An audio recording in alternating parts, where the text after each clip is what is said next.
en ce moment. Donc, j'ai bien compris que notre sujet de préoccupation aujourd'hui est de savoir quelle posture adopter le 5 décembre pour participer à la journée d'action et de soutien à nos revendications, et en particulier de connaître notre position vis-à-vis de la réforme des retraites. Sur ce dernier point, chacun défend les intérêts de ceux qu'il représente. C'est vrai pour les cheminots, c'est vrai pour la RATP, c'est vrai pour les enseignants, c'est vrai aussi pour les infirmières. Moi aussi, je vais défendre les intérêts des plus défavorisés de mes secteurs. Alors je pense que le projet de la retraite par points a l'avantage de favoriser les salariés les moins bien payés, les plus précaires, sont ceux dont les carrières ne sont pas linéaires. Et parmi tout cela figurent en première place les femmes. Celles qui travaillent dans les commerces, petits, moyens et grands.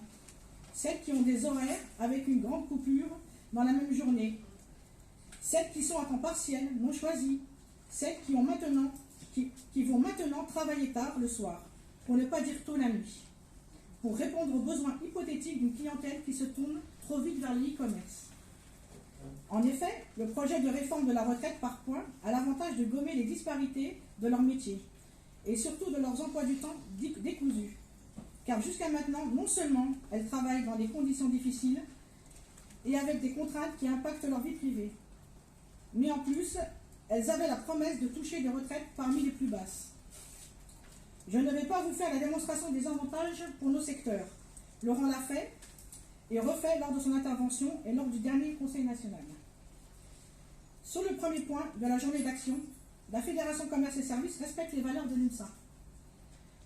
Ce qui fait que nous ne donnerons pas de mot d'ordre tant que la négociation est permise, tout en étant solidaires de nos camarades qui veulent défendre leurs intérêts, parce qu'ils se voient déjà lésés par ce projet. Comme l'a dit Laurent, il faut négocier, toujours négocier, tant que le dialogue social est présent, pour ne pas manquer une opportunité de pousser nos propositions. Il sera toujours temps de se fâcher, si en face, ils ne tiennent pas compte de ce que nous revendiquons, pour une plus grande équité envers les régimes spécifiques. Voilà, je vous remercie.